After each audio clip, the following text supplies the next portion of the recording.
and presentation format. And I really just wanted to offer up some grain education and connect our group the best that we could during this time. And I've known Erin for quite some time, and she's been the organic specialist at the University of Wisconsin now. Geez, Erin, must be, how many years? 10, 12, 15? Hi, Heather, I'm here. Oh, good. How long Sorry have about you, that. I'm yeah. having some challenges working from home. Yeah, tell me. You'll see my son here pop up any second. He keeps running into the into the video. So, how long have you been at the University of Wisconsin? I've been here since 2006, which is hard to believe. Wow. Yeah, I was just saying I was coming up on my 17th year here. I know, it's crazy. I do see your son in the background. Yeah, he, we all need a haircut, and I think like everybody else, you can't get one. And my son is so smart. He knows that he does not want me to give him a haircut. So yeah. I have a feeling he'll have some really long hair once we're able to go get a haircut again. Huh. Anyway, well, we don't want to hold up the show, and I know that you have some commitments too with your children and homeschooling. So well, I just said I ordered I'm not sure if it's just us or this is live. It is live. I ordered we can get going. The doorbell may ring. I ordered some lunch for the kids, and it came much later than was predicted. Oh, that's okay. Hey, I just feel like we are all in this together, and if you have to stop and get the lunch, get the lunch. I'll be right back. It sounds like it's here, so all right, I'll be right back to start at the top of the hour. All right, great. So I'm going back to the chat to see if anybody is chatting. Nobody's chatting. Oh my goodness, I gotta look here. Nobody's chatting. Well, I hope everybody's really excited to get the season going. It's hard to believe that really we're just probably maybe more than a few weeks away from planting grains, but it was starting to dry out pretty good, I thought, and a little bit of snow, I guess, isn't the most horrible thing. Although it was nice to be able to get the kids outside playing soccer and things like that, just get some fresh air. But the snow is back, although they said it's going to be melted by the end of the day here. I think I had, one of the things that I wanted to do is introduce Roy DeRochiers at the Grain Conference, and I should have invited him to join our webinar. I don't think that he's on, but let me see. I'm just going to check if Roy made it on or not. So Roy DeRochiers has been working with our team since last November, and he's a sensory scientist. And what he does is help growers and also food processors and end users develop high quality products that meet the demands of consumers. And I know right now he's working with Todd Hardy, who I do see on the webinar, and Caledonia Spirits. And Todd, there we go. There you are.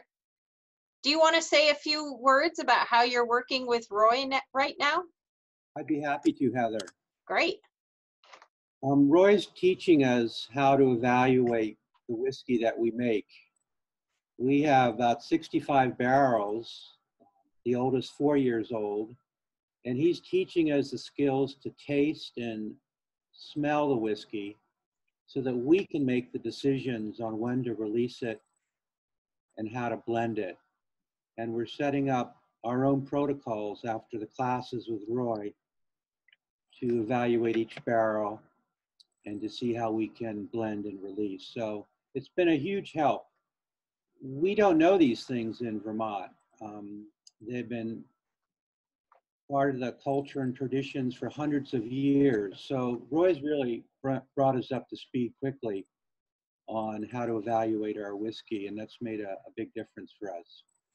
Great. Thanks, Todd. I appreciate that input. And I know Roy's really enjoyed starting to get to know, oh, so it looks like Erin's back too, starting to get to know the different farmers and food producers in the state, and starting to work with individuals like Todd and Caledonia Spirits to really kind of dial in their products and get the highest quality, you know, liquor, beer, and food out to consumers. So it's really exciting to have him on board, and maybe we can get him to give a webinar here in the next couple of weeks. But I know we will be setting up the tasting that we had wanted to do at the conference once we're able to do that again. All right, Todd? Thank you. All right, thank you. And it looks like Erin is back. I am back. All right. No, don't be. Thank you for being flexible. No, no problem. All right. So if you're ready, you know how to share your screen, and I'm just going to let you take it away. And if you have to stop for some reason, don't worry about it. Okay. We're all good. All right. It should be good. All right. Let me see if I.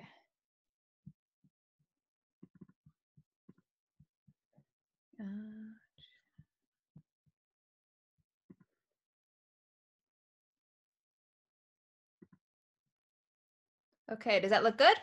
Yes, perfect. All right, great. Well, thank you all for being here. What crazy times. We're trying to right now strategize with what our university and extension is telling us, how to move on to some virtual programming. So this is kind of that first step in that direction, moving at least part of the conference virtually. And yeah, we'll just have to try to navigate this together and embark upon the next field season in a different way than we have before. But I'm thrilled to be here today to talk about some of the work we've been doing in Wisconsin, looking at cover crop-based no-till and some other interseeding techniques. I'm Dr. Erin Silva. I'm an associate professor and state extension specialist in organic agriculture at the University of Wisconsin-Madison. So I'm Tor Oshner called me the Heather Darby of Wisconsin. So I don't know if I could fill those shoes, but I probably do have a similar role in many respects. So that's kind of what I do here at UW-Madison. And a lot of our research is focused on organic grain. A lot of our research is focused on reducing tillage and cover crop techniques to make the organic grain rotation more successful. So as part of my program, I lead the O-Grain program, and O-Grain stands for the Organic Grain Resource and Information Network. You can see the website there on the screen. As part of O-Grain, we hold a winter conference, we have field days, we have a listserv, and we try to compile and generate some resources. On the O-Grain website, under the resources tab, you'll see information listed there. We have some fact sheets in our research reports on no-till and reduced tillage and organic. And we also have a lot of different videos from our conference over the last several years. So if you want to scroll through and look at different presentations that we've had here in Wisconsin, those are all archived there as well. So I would urge you to check those out. We also have information to subscribe to the listserv if you guys are interested in that. So cover crop based no tillage.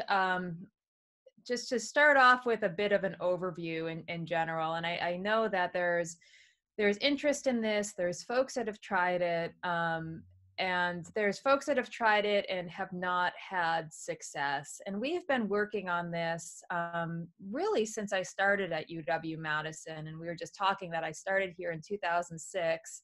And it was really the subject of one of my first research proposals here. So we probably had our first field experiments planted around 2007.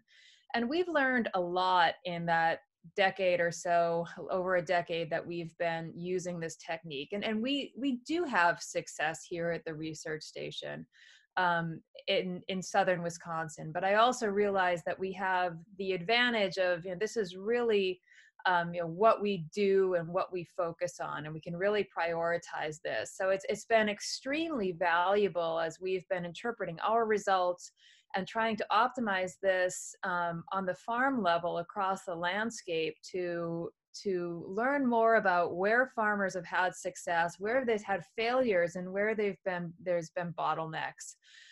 We also have the pleasure of working with others across the country, including Matt Ryan at Cornell University. So talking to Matt, working with Matt, we also get that perspective of what he's learned working with farmers in more of the northeastern United States, which honestly, from talking to Matt and talking to farmers in the region where you guys are, there are a lot of similarities. There's a lot of similarities in our cropping systems. There's a lot of similarities with respect to other resources like the presence of organic dairies. There's a lot of similarities with interest in local food, and there's a lot of similarities in climate. So where certainly there are differences, there's a lot that we can learn from each other. And talking to farmers in our region, talking to Dr. Ryan, talking to farmers across the country, I mean, we've definitely learned some themes. And one of the primary themes we've learned with the success of cover crop-based no-till is it really is a systems-based approach. So when we look at where we have success in cover crop-based no-till, it typically is the soybean phase, and we'll certainly talk about that in this presentation.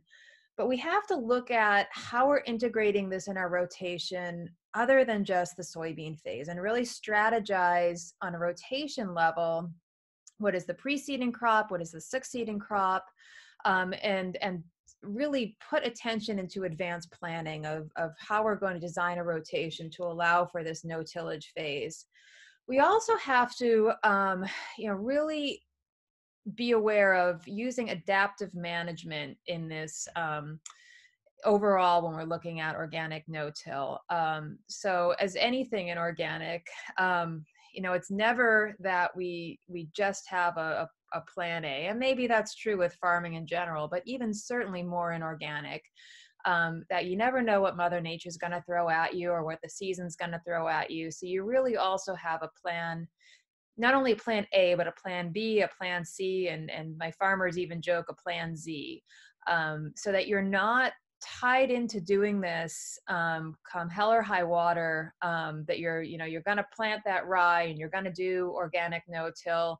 You really have to be flexible and adapt, and even just throw in your cards and say it's not going to work for me this year.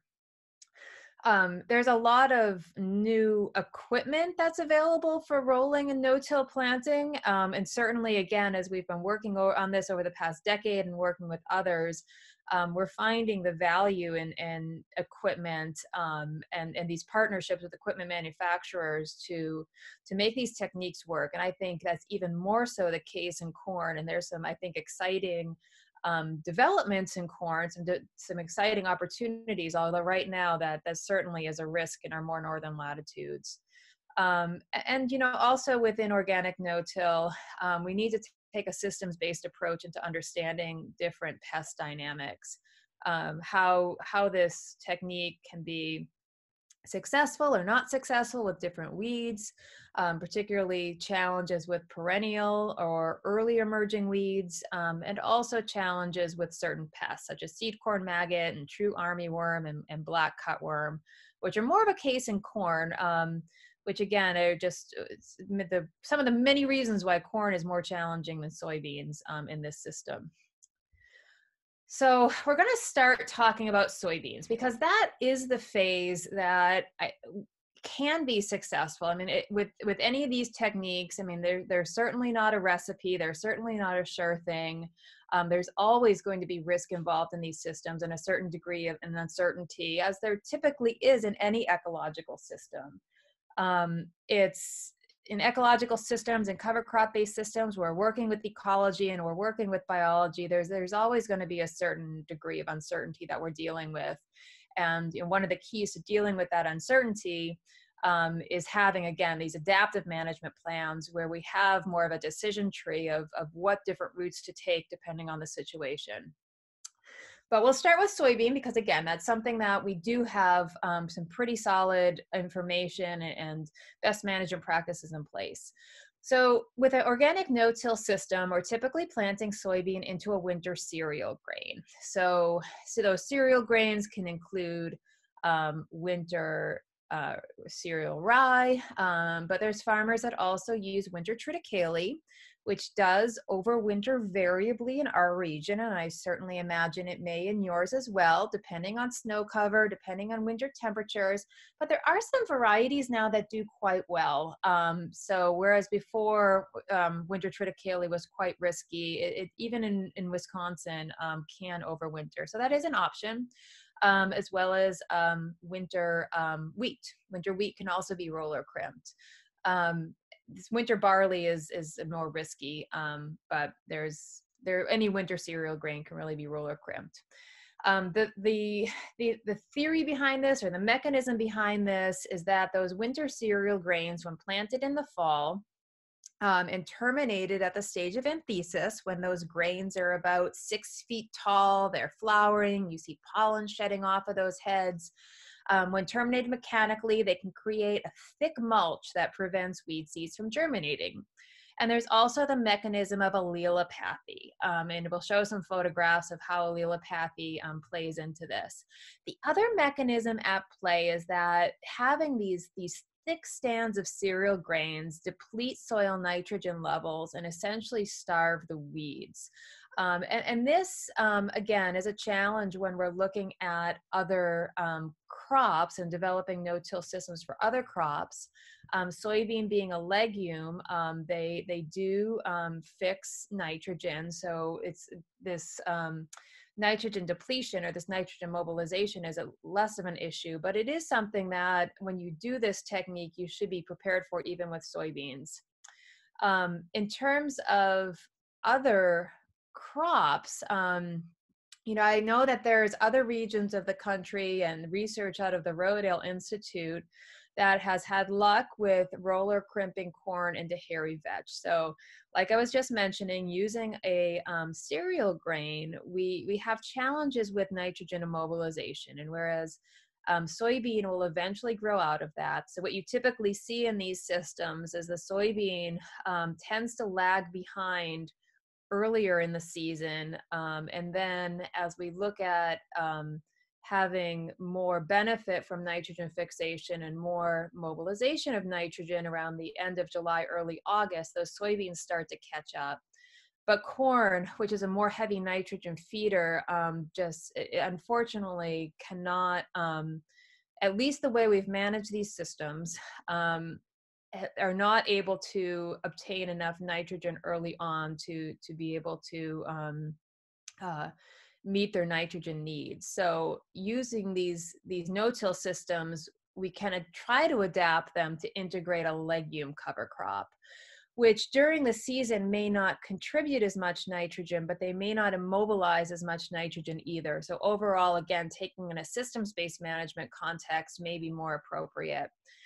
So Rodale has had luck using hairy vetch, which is another winter annual that can be planted in the fall and terminated mechanically. But we have not had luck using these in more northern latitudes. And it's amazing to me just what that difference between Pennsylvania and southern Wisconsin can be. But similar to a cereal grain where you have to mechanically terminate at the right stage to ensure that the cover crop will indeed stay killed and not compete with the cash crop, we have to terminate those winter annual legumes or annual legumes in general when they're at the early pod set, which in our more northern latitudes with hairy vetch does not happen until around the 20th of June, which is just too late to plant a corn crop for grain and have that mature to a harvestable stage. So we have not been able to adapt that system that Rodale has in Wisconsin, but we're working on some other stuff, and I will talk about that in a bit. So this is just a wonderful slide that was developed by Matt Ryan's group, and there's some credits at the bottom of this slide. And I think this is just such an awesome visual that shows the timeline of what is the different steps to organic no-till soybeans.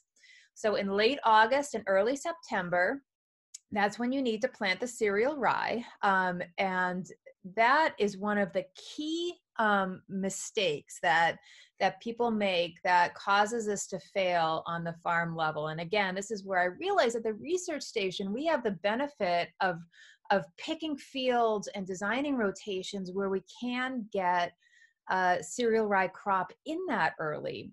And that's where, again, using the systems-based approach on your farm, you have to design a rotation where you can get that cereal rye in early. So sometimes that's after another cereal grain crop.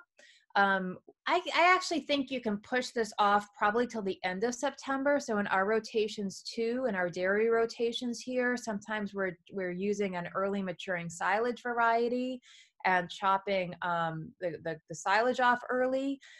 You could, with some of the higher yielding, shorter maturity corn varieties, choose some fields where you might go with a shorter maturing corn variety to try to get that off earlier. In general, too, one of the things I advise farmers when using this technique is like any aspect of organic, really diversity is valuable. So this may be a technique you want to use on some of your soybean fields, but not all of your soybean fields, so that you have certain fields that you're not reliant on cultivation for weed management. And those may be fields that you want to design your rotation a bit differently, or look at altering your corn variety, again, which is a decision that you have to make depending on what varieties are available and what is the yield potential. But you need to design a rotation so that you can get that rye in early enough. In March, you can see that cereal grain come out of dormancy, but that cereal grain has protected the soil over the winter. That cereal grain just takes off in April, particularly through May, and grows about 6 feet tall.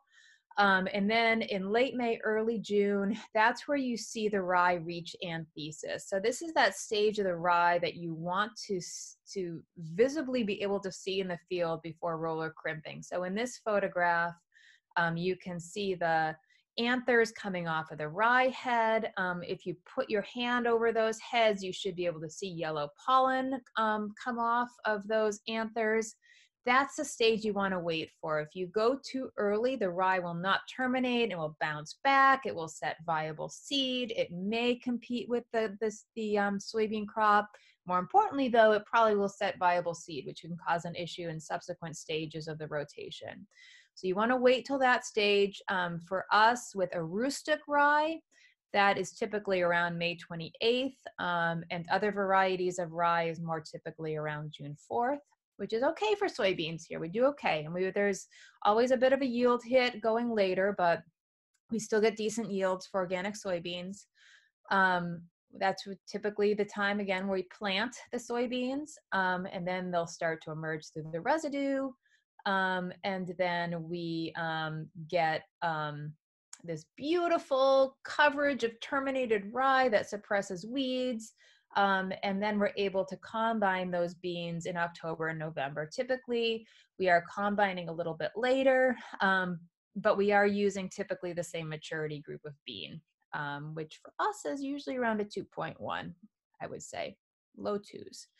And it's really easy to combine over that beautiful mat.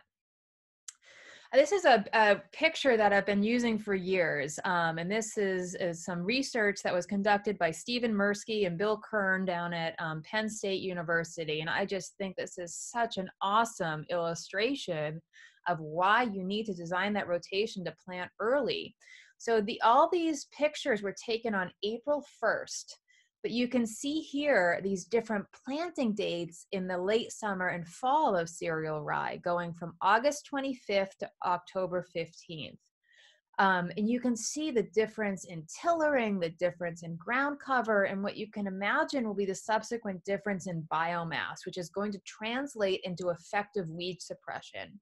So, I mean, we're really wanting to see in the spring, which is another good visual in terms of adaptive management, what you want to see on your cover crop. Something like the photograph on September 5th here, where we're not seeing a lot of exposed ground between the rows.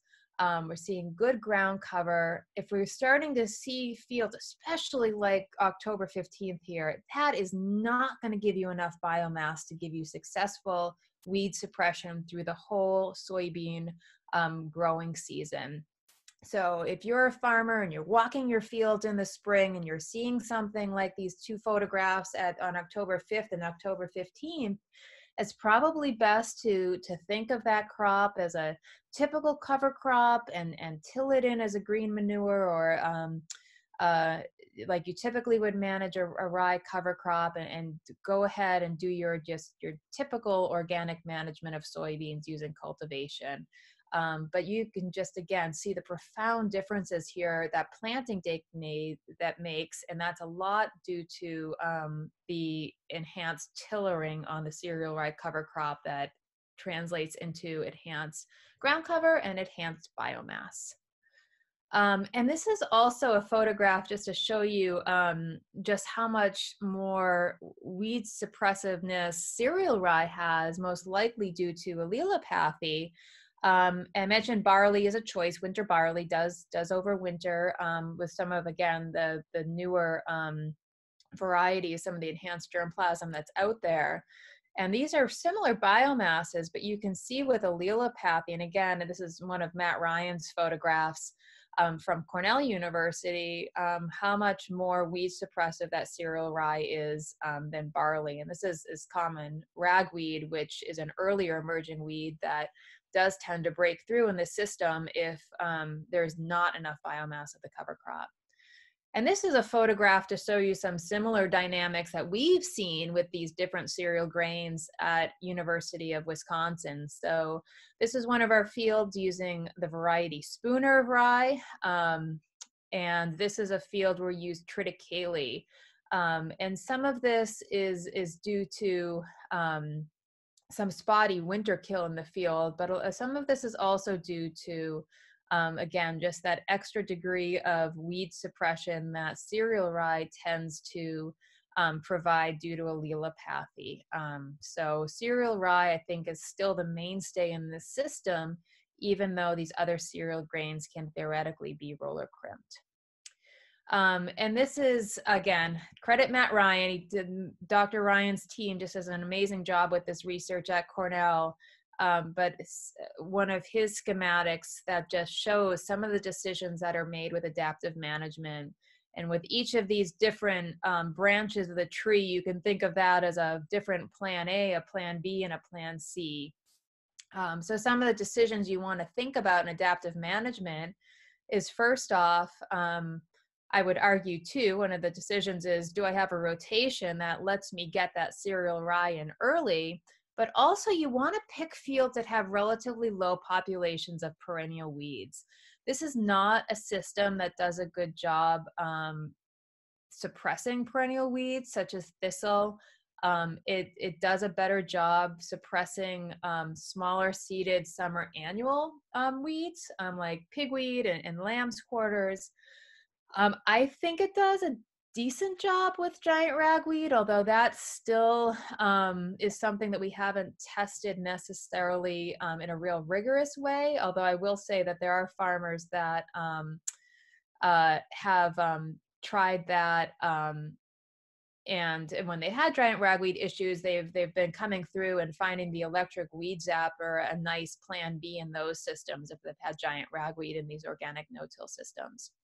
So again, focusing on planting early. At Green Up in the spring, I showed some of those photographs that early in the spring, before that rye gets ahead of you and can cause issues with timely planting or incorporation, you want to look at that stand and see if it's uniform, dense, and weed-free.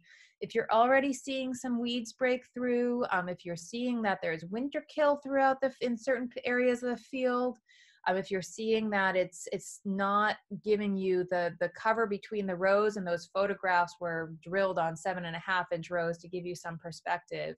you probably want to look at incorporating that cover crop, and again, just going to typical organic management.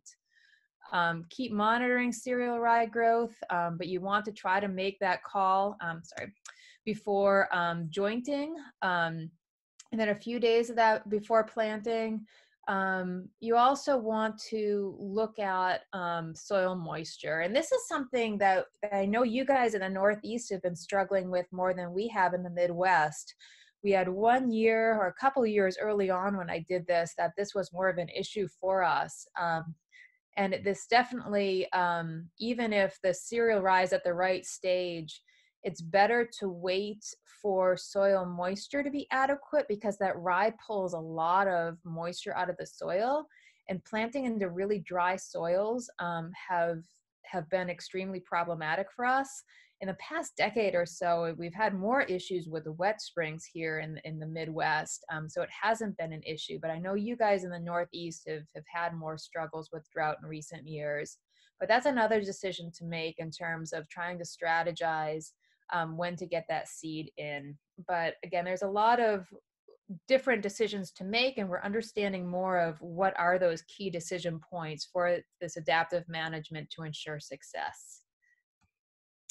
I mentioned the importance of terminating at anthesis, and this importance of terminating anthesis is because that's the point where we're able to get effective control. And this graph from a publication of Stephen Mirsky shows that if you're terminating anthesis, you get essentially 85% effective control. So even erring slightly on the side of post anthesis is going to give you the most effective termination of cereal rye. Which honestly is, in some cases, may not be as important than others. This is very problematic to have volunteer rye and potentially having viable seed if you have a rotation that includes food grade cereal grains, or if you're selling any cereal grains off your farm. If you're more of a dairy operation and you're using cereal grains on your own farm, or you don't have a lot of cereal grains in your rotation, having some volunteer rye and not having 100% termination probably isn't that big of a deal. It's probably more of a big deal in years where there may be more competition for moisture if it's a drought year. But having a little bit of volunteer rye in the field is typically not necessarily going to be a big deal in terms of competing with the soybeans. But we have seen from farmer experience, if there is volunteer rye in the field, particularly if they're following this with some sort of food grade cereal grain, that the contamination of rye can cause rejections of the food grade grain, so in terms of quality. So we do want to be very aware, again, thinking of a systems-based approach and how this fits in a rotation and how to manage to reduce risk to hit this at the right stage. But as I mentioned, this is typically happening for us in late May or early June. As we've seen from research related to soybean and planting date, we can expect a yield reduction from these later planting dates. So one of the things that we've been working on in Wisconsin is this earlier planting approach, which kind of disassociates planting of the soybean with termination of the cereal rye. So what we do is we plant the soybeans, instead of planting into that mat of terminated cereal rye, we actually plant it into standing cereal rye at the boot stage 2 to 3 weeks prior to when we think that would reach anthesis. So for us, that's around May 15th. So it gives us a little, 2.5, 3 week jump on planting soybeans in this system. And then in this system, the soybeans emerge. And then we still mechanically terminate anthesis when the soybeans are about at the V3 stage. And then we can crimp or mow, depending on the tools available, over the emerged beans. So this was something I actually don't want to see. You can see here that there's soybeans right at the hook stage. This is too early. Trying to crimp over beans at the hook stage can cause damage to the beans. So here our timing wasn't quite right. We probably should have waited and actually crimped a ristic a bit on the later side. But this is more of what we want to see. These are probably still a little bit early, but this is crimping spooner rye around June 5th, and we're crimping over the beans. And we've been trying to be more and more diligent and precise in terms of our data collection to understand the impact of crimping over emerged beans on final stands. I can't say it from what the data we've taken in more recent years that it doesn't have an impact on stands. So we do want to plant heavy in these systems. Typically we're planting heavy in these systems anyway, but we have with some soybean plant loss still have gotten decent stands. But just something to be aware of, and something that we're trying to understand more of where that risk is, and what farmers can anticipate, and what are the trade-offs using the system. This is some data from a few years ago now, probably about 4 years ago. And just to try to translate what we're seeing in this graph, we're seeing two different varieties of soybeans, 1 and 2. So the top 4 rows are one variety of soybean, the bottom 2 rows are or the bottom 4 rows are a second variety of soybean. We're seeing 2 different varieties of rye, a rustic and spooner, and then 2 different planting dates of the soybean. So top 2 rows, and we'll just compare the top half of the graph. Top 2 rows, the soybeans were planted on May 18th, so a bit of a jump on the planting date. And the second 2 rows were planted at anthesis. So a rustic rye reaches anthesis a little bit earlier. So those beans were planted on May 28th. And the beans for spooner were planted on June 5th. So you can see the relative plant populations. And this year, the plant populations were fairly similar between the late planted and the early planted. And then you can see the yields. So in this case, the top 2 rows are early planted. So we see a yield of about 66, 67 bushel an acre. And the bottom 2 rows would be the comparable yields for later planting. So that's 52 to 58 bushels an acre. So we did see an increase in yield. And we did this for 2 years, and we saw that increase in yield.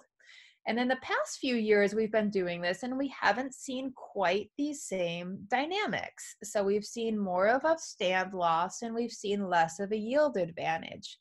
But I think what the difference is in the past 2 years is that we've had some cooler, wetter springs that I think have caused issues with having that translate into yield advantage, and having more issues with stand loss by planting earlier. And we're planting into cool, wet conditions under that mulch, and they're staying cooler and wetter. So this yield advantage has tended to be really more flattened with that cooler, wetter springs that we've been having. So again, looking at adaptive management and making the call on when to do early versus late planting, I would look at the weather forecast over the next, if you're looking in May 15th or so and trying to make that decision to plant, look at the weather forecast. And if you see a stretch of cold, wet weather, I might hold off, thinking, knowing with the data that we've collected that with those environmental conditions that you may be not really having an advantage by planting early. So again, just an option out there in terms of a different management approach, but something that requires that same adaptive management strategy. And these are just some general yields on our experiments over the past 10 years or so. I have another year's data from last year that's not on here. But one thing to note, so the tilled soybeans, typical organic soybean yields are the left-hand column. The organic no-till soybeans are on the right-hand column. And one thing to note, the first couple years that we did this at UW-Madison, we definitely had a bit of a learning curve. And a lot of that, again, I think we made a lot of the mistakes that I now try to advise farmers not to do, of planting the rye too late, trying to fit it into our standard rotation.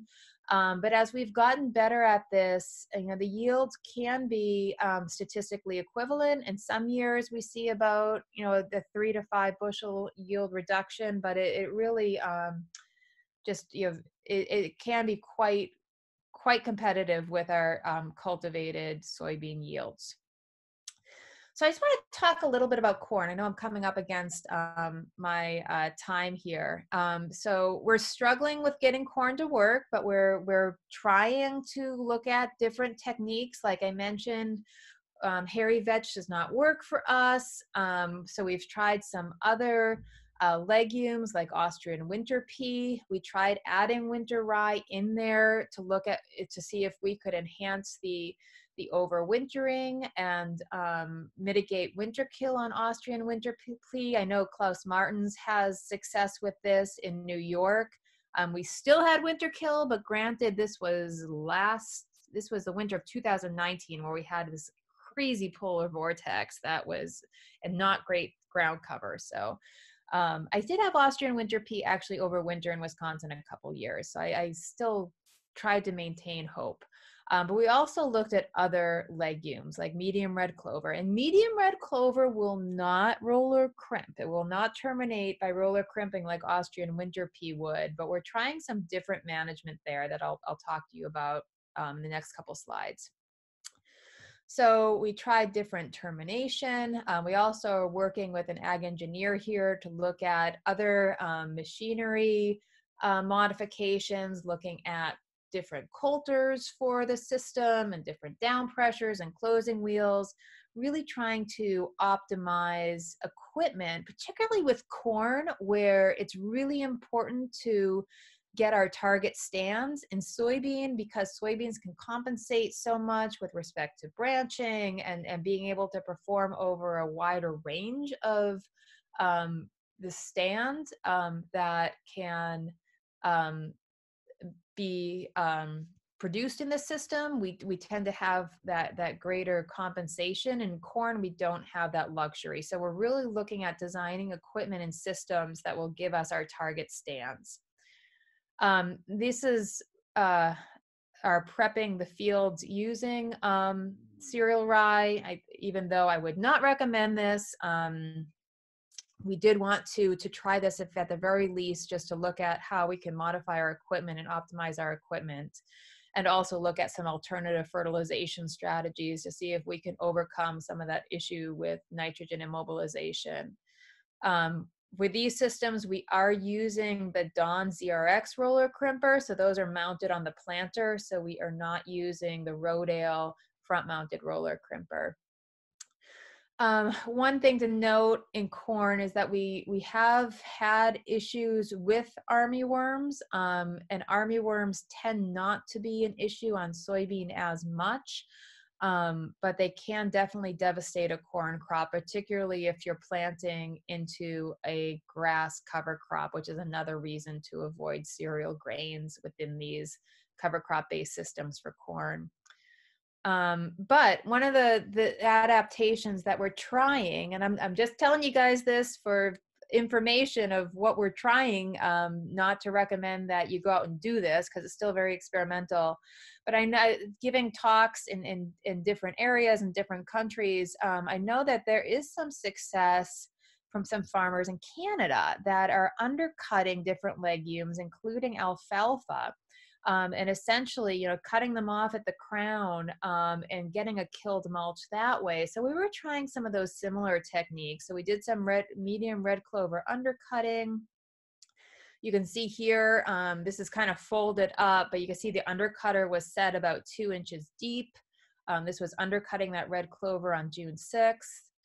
And this is the crew out there. So you can see it opened up a pretty big planting row in terms of exposed soil, and the crew's out there looking at, including our ag engineer professor, looking to see if that seed got in the ground. So this is what it looked like. So that undercutting, it didn't completely suppress it suppressed the red clover. It didn't completely kill it. You can see the corn coming up there, and the corn does look actually, it's not where we want it to be necessarily on July 1st, but it's there and it looks pretty green. But a week later, as those temperatures increased, we had good soil moisture, that red clover tended to start to compete with it. So what we're doing this next year more diligently with equipment is actually trying to go through and mow between those rows for suppression. So this is the prototype Romo from Dawn Equipment. So you can see those mowers are going through and suppressing the red clover that way. So our hope is that, you know, getting this suppression early on with the red clover or some alternative legumes, that we might be able to adapt some of these systems to work. And you're looking at some research in conventional systems that have tried this with more success with corn for silage than with grain. You know, they have had success in these legume-based systems with Kura clover and alfalfa by suppressing those legumes either with Roundup or growth regulators. So if we can find a way to do that mechanically in organic systems using systems-based management approaches, I'm hopeful we might be able to get this to work. And there's some really innovative farmers across the region, including some folks in Indiana and Illinois and Iowa, as well as Wisconsin, that are really pushing the envelope on this. So with all the farmer innovation, equipment innovation, and research innovation, I'm really hoping we can get something to work within the next year or two. So I know I'm up against time, but I want to talk quickly about interseeding in some of our work, which again, I'm not necessarily recommending, but I just to throw it out there with some newer techniques. So something that our farmers have been trying, and that we've been trying at the research station, which is planting soybeans and spring planted cereal rye together as an alternative reduced tillage cover crop intensive strategy. So this is based upon the biological knowledge that in order to go to a reproductive stage, rye or winter annual cereal grains in general need to vernalize or be exposed to low temperatures. And if you plant them late enough, they stay vegetative. So in these systems, we're planting a winter annual rye at 2 bushel an acre, and then doing a heavier rate of soybeans. So I wouldn't necessarily recommend, or I don't think it's optimal, but it's something that, because we were looking at comparing to an organic no-till system, we're using a higher seeding rate. We've tried this for 3 years now, and in 2017, I should say, this was based upon some of the discussions we've had with organic farmers in the region, and there was a farmer that we hosted a field day on in 2016, I believe, that had done this for years with a fair degree, more than fair, a good degree of success. So we were trying to replicate what he was doing. So in this system, we were drilling rye. I thought that drilling rye earlier and planting rye earlier, but still in the spring would be better because we'd be able to outcompete the weeds. So we planted the rye on April 2nd, tried to tine weed that rye later, and then drilled the soybeans. What happened was, looking at air temperatures and soil air temperatures, that rye planted that early actually vernalized. So that was not a good system to use. So that was a failure. This is a photograph where that rye just became too competitive. There are soybeans in there, but planting rye really early did not work. And we had a lot of volunteer rye as well. So scrapped that and went to a different approach.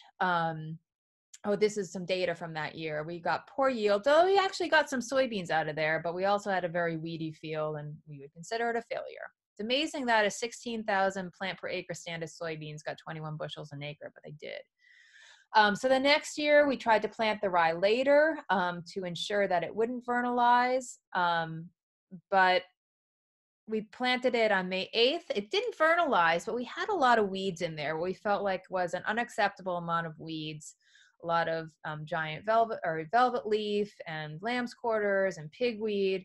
So we ended up just not proceeding, figuring that's going to be a failure. Instead of having a weedy field, we'd have to wait, unfortunately, to the next year and try something different. But at the same time, we have this amazing network of farmers that were trying this, and they were having success. So we were learning from farmers and then adapted our research approach to our farmers that were having successful management. So in 2019, this past year, again, learning from our farmers that are so innovative and awesome with sharing their information, we decided to plant cereal rye either right before soybean planting or the same time as soybean planting. So we tried cereal rye and we tried winter wheat as well. So in these different systems, we planted the cereal grain 5 days before soybean planting, or then either the same day of soybean planting. And then we did some tine weeding, in this case, twice, on June 14th and June 21st. And this year we had success with the system, and farmers have been finding success with the system as well. So what they've been finding is when these systems do work, the cereal rye suppresses weeds so that they don't have to cultivate.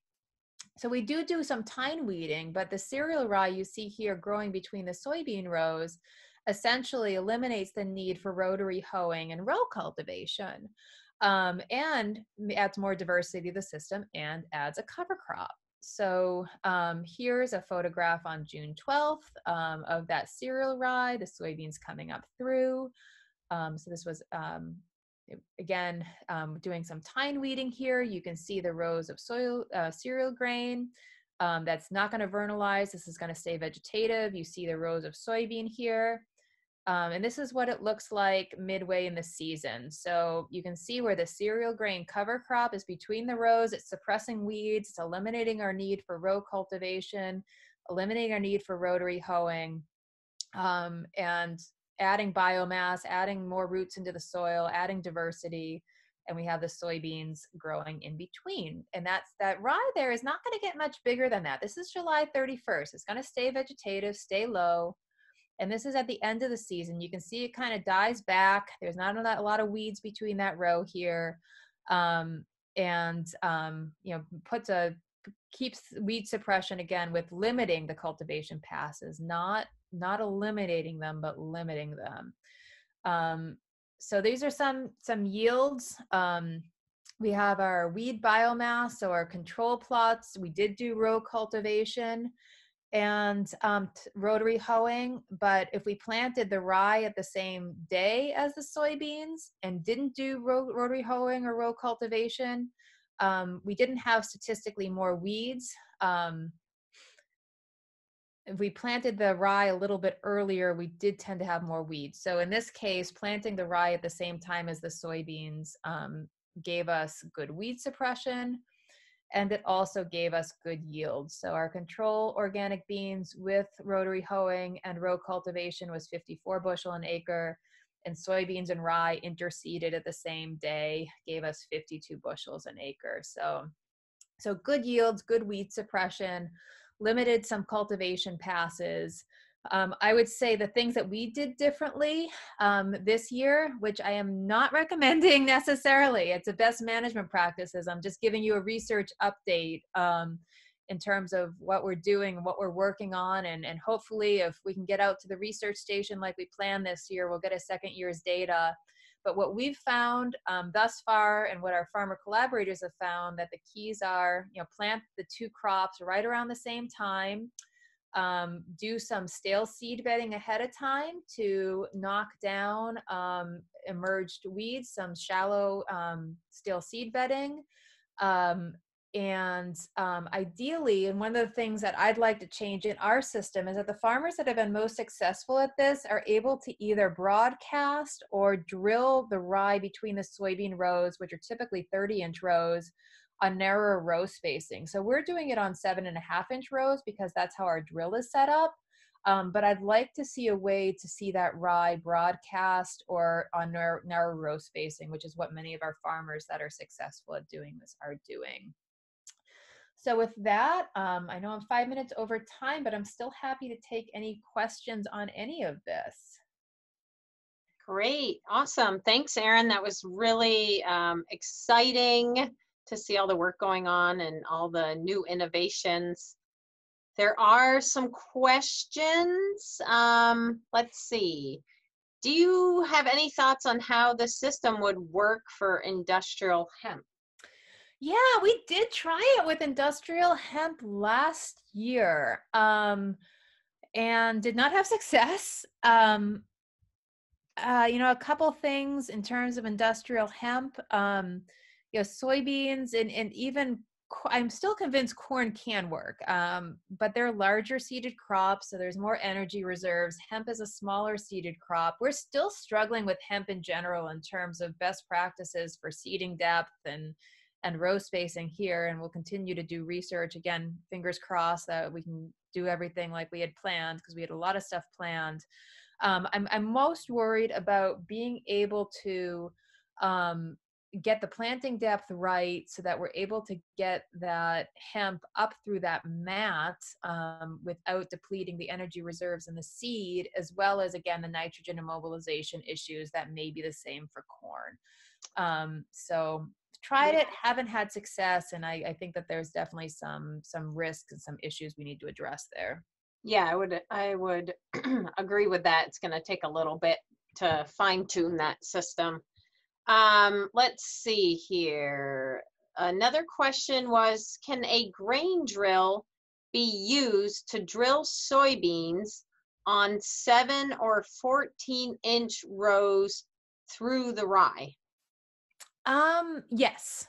So we've used a grain drill and we've drilled beans in this system as well as planted on 30-inch rows. And we're still focusing more on 30-inch rows, in part because we do have the option, although we've never done it. I know farmers have done it, to go in with a high residue cultivator. I think with what I've found with the way our drill is set up, and a lot of this is optimizing your equipment and getting it set up properly, that the way our and we just haven't necessarily optimized it, that even if it's a no-till drill, we still, if we're crimping first and planting into the mulch, it's actually harder for that drill to be set up to get through that thick residue. So in that case, I would actually recommend going through and drilling into standing rye and then coming right back behind within 24 hours and crimping over that crop.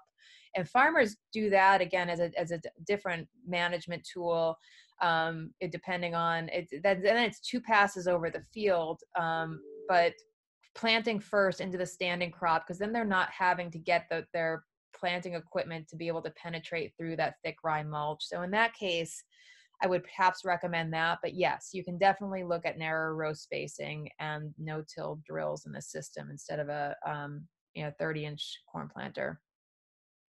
Right. That's our experience as well. It really takes some time to get the drill set up for those small seeded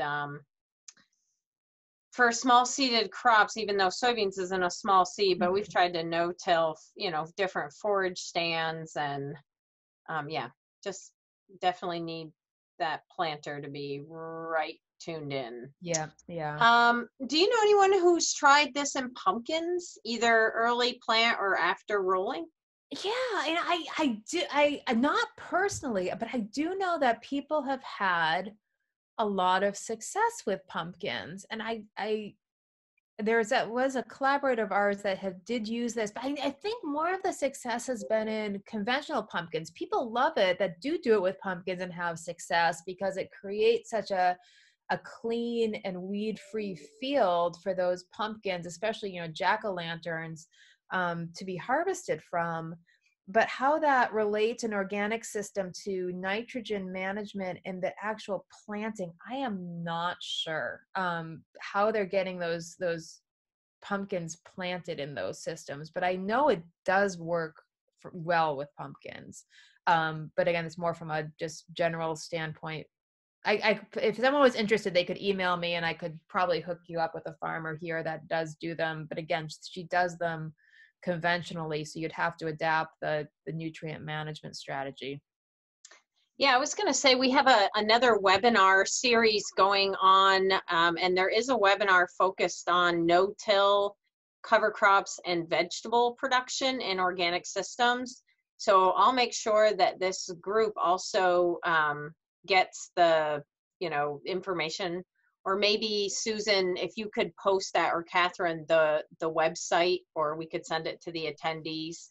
Yeah, I can post it now. The vegetable systems webinar is on April 6th, but I'll send a link in the chat box right now. Cool. All right. So with this simultaneous beans and rye, what are you considering for plans B, C, etc. if moisture is turned off in June, July? Any farmer experience? Yeah, that's a good question. And that's, again, something that we just haven't experienced, but something we need to, we're on the deck, I think, to experience a year like that. It's not going to help with in-row management, but honestly, I would go through, potentially, depending on the situation, and do row cultivation to terminate that rye. In these systems, the rye is not going to get real tall.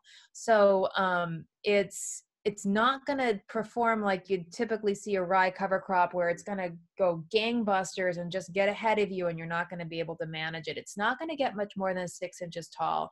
And again, this is still a system in progress.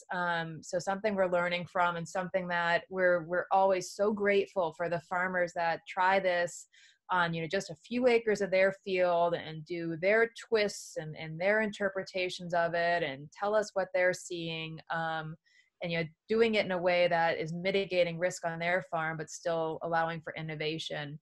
And we were just discussing, is it better to, and working with, again, some different equipment folks that are really excited about helping design equipment to allow organic farmers to move ahead with these different systems. Is it better to have the rye on the soybean row? Is it better to have the rye between the rows? But I think that you should be able to go through with a row cultivator and terminate that rye pretty easily if there were issues with competition. And certainly farmers have done that because of weed issues. I mean, the issue with these systems is and that's from a soil moisture perspective. From a weed management perspective, the risks are, even if you go through with cultivation equipment afterwards, with the cereal rye there, I mean, so much of effective mechanical weed management is setting equipment right, and having soil flow right. So you're able to, especially later stages, you're able to move soil within the row to work to suppress weeds. And with the rye there, it can inhibit the ability for that cultivation equipment to really move the soil around correctly to allow for good in-row weed suppression. So cultivation can be a cleanup for weedy fields too, but you're never going to get the same performance as you would if you had just gone through with your typical weed management. From a moisture perspective, though, I think you could be pretty effective terminating or at least mitigating the presence of that rye with cultivation. But that's a really good point, and that's something that we haven't, just because we haven't had years like that here in the Midwest, that we haven't had to come up against. Great. Okay, we have 2 more questions, and then we'll end the webinar so you can get back and eat your lunch too. in regards to planting the soybeans and rye at the same time, is a tine weeder required, or does a rotary hoe work just as well? Yeah, that's a really good question. And that, I think, if I was given a talk in person right now, I'd throw that back to the group to see what their experiences have been rotary hoeing cereal grains. I mean, even with the tine weeder, you go through and you tine weed cereal grains, and you don't want to look behind you because it looks like you're ripping up so much of that cereal grain, and get scared. But it tends to reroot itself, especially with some decent soil moisture, pretty well, and recover. So I think I would, not having done that and not being an expert in mechanical weeding of cereal grains, that, if a rotary hoe was something you'd use for weed management in cereal grains, that it likely would be okay, but I'd worry about it being too aggressive, and it would be too damaging on that cereal grain crop. But it's not something we've tried. I mean, tine weeders and harrows for cereal grains it's more typical practice that can still do some weed management while maintaining that cereal grain stand. Heather, I don't know if you have any thoughts on that. Yeah, I mean, I would, I think it would work, but I don't have any, experience either. If anybody does, type it into the chat box, and we'll definitely share that with everybody. Have you tried any lower statured white clovers with your corn work? Is the seed cost prohibitive? Does it No, I suppress think, weeds? we're open to any and all suggestions, honestly. And we keep asking people, what would you suggest? And we have awesome relationships with some seed companies here to also try to figure out what the best legume is.